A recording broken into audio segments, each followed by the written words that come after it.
¿Cómo está la Buenas situación en tardes. este momento en España, luego de esta apertura gradual que recién estábamos contando también? Y estos 10 días de luto que estuvo declarando el gobierno. Sí, hoy es el segundo día de luto en real y el primero de luto oficial, puesto que ha sido hoy cuando lo ha declarado el gobierno de forma oficial, aunque lo anunció ya el fin de semana pasado el presidente Pedro Sánchez. En cuanto a las fases de normalización de la vida, se puede decir que va muy lento, va de manera gradual y de manera desigual.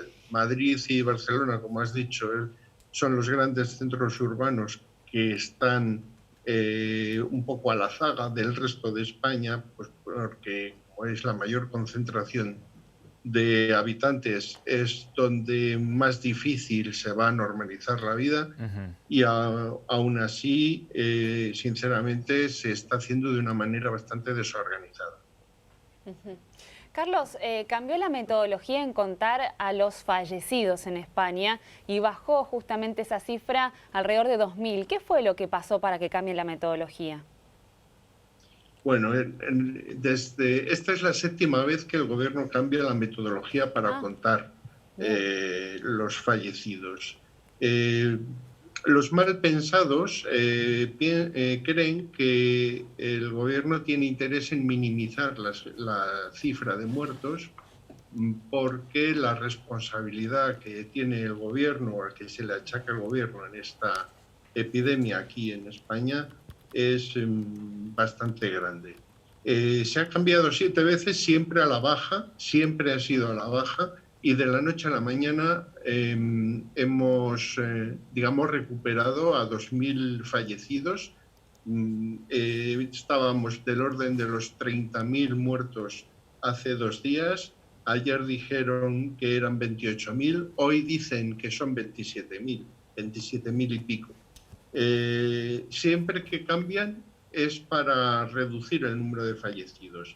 Esto tiene una lectura política porque el ciudadano español tiene la posibilidad, con la ley en la mano, de pedir responsabilidades a la Administración Pública Española, en este caso al Gobierno, en caso de que la Administración del Estado falle en su funcionamiento. Pero también es cierto que en la otra gran desgracia sanitaria que hubo en España en el año 1981, se dilataron las indemnizaciones a las víctimas hasta el punto de que hubo muchos familiares de fallecidos que han tardado 35 años en cobrar una miseria, por cierto. Carlos, ¿en qué situación está la crisis de gobierno que se ha desatado después de que empezaron a surgir informaciones previas a lo que fue el evento del Día Internacional de la Mujer, el 8 de marzo? Por ejemplo, que había iglesias que habían pedido autorización para hacer eventos previos y se les habían negado Sí. justamente por el contexto de pandemia, cuando después se permitió hacer la concentración por el 8M.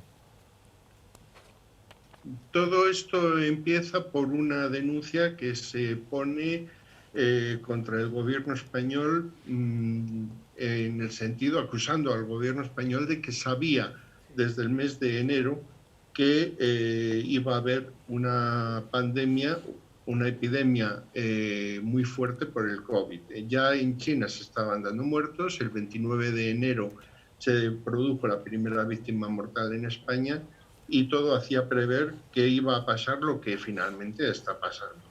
¿Qué sucedió? Que el gobierno, que lo sustentan dos partidos, el Partido Socialista y el Partido Podemos, que es un partido de corte más bolivariano que europeo,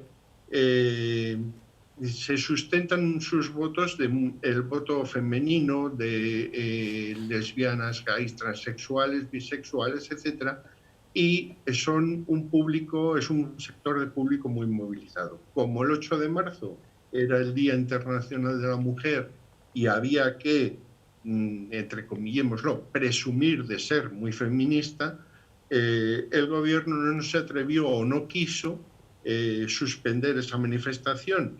Curiosamente, 2 días antes había previsto un congreso de un grupo de la Iglesia Evangélica en Madrid, y el ministro de Sanidad desaconsejó muy fuertemente, muy vivamente, que se produjese ese encuentro. De hecho, es que no lo autorizó la delegación del gobierno. O sea que Eso Pedro Sánchez no pasó. quiso pagar el costo político de suspender la movilización. No quería empezar a pelearse con su segundo, con Iglesias, apenas asumido. No, y que no quería perder votos en ningún caso, puesto que el voto femenino ha sido muy determinante a la hora de aupar al Partido Socialista al poder. No con la mayoría suficiente, pero sí con la mayoría gracias al apoyo de Podemos. Podemos se sustenta más del colectivo de homosexuales, lesbianas, transexuales, etcétera, y el Partido Socialista del feminismo. No se atrevieron o no quisieron suspender esa gran manifestación del 8 de marzo, pero sí quisieron prohibir y desaconsejar la del 6 de marzo, que era la de la Iglesia Evangélica. Curiosamente, el 8 de marzo, además de esta manifestación del Día Internacional de la Mujer, hubo en España un partido de fútbol, un congreso de un partido de extrema derecha, de Vox, hubo varios conciertos, entre ellos de Isabel Pantoja, en un gran teatro de Madrid, el WeThink. En fin, hubo una serie de actos públicos en los que se concentraron miles de personas. Ahora se dice que lo del 8 de marzo, la manifestación feminista se podía hacer, pero en cambio lo de la Iglesia Evangélica no, porque iban a venir invitados del extranjero, cuando resulta que en la manifestación feminista, en el acto del partido de extrema derecha, en el partido de fútbol, etcétera, también venía público del extranjero, igual que a la manifestación. De hecho, sí. Esto... ¿Perdón? No, Carlos, le iba a comentar que de hecho la información que tenemos es que Irene Montero, justamente la pareja de Pablo Iglesias, el vicepresidente español, el líder de Unidas Podemos, se infectó de COVID y 4 días después de la marcha dieron positivos los exámenes.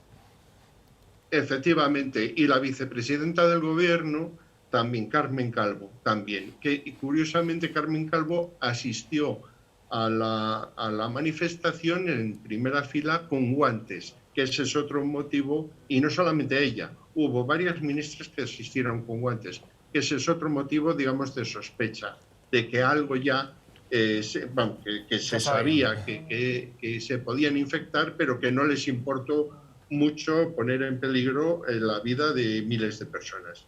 El Partido Popular, que es el principal partido de la oposición, calcula que se podían haber salvado 17.000 vidas de no haberse producido esa manifestación. Son especulaciones. Lo que sí es cierto es que para algunas cosas tenían una gran manga ancha y para otras no. Y que el día 9 de marzo ya empezaron a hablar de decretar un estado de alarma, porque, es decir, al día siguiente de la gran manifestación. Carlos, agradecemos. Todo esto ha provocado... ¿Perdón? No, queríamos agradecer por su tiempo. La verdad que nos impacta esto, que es una jugada política, cómo afectó a nivel nacional todo lo que ya sabemos ahora, ¿no? Pero se empieza a analizar, como decimos acá, con el diario del lunes. Muy bien. Sí, la verdad es que hay una tormenta política porque ya ha habido ceses y dimisiones de la Guardia Civil, de la Policía Judicial, que ha hecho estas investigaciones y que ha puesto de manifiesto y ha puesto en evidencia al gobierno español. Le mandamos un abrazo. Gracias por su tiempo, Carlos. Gracias a vosotros.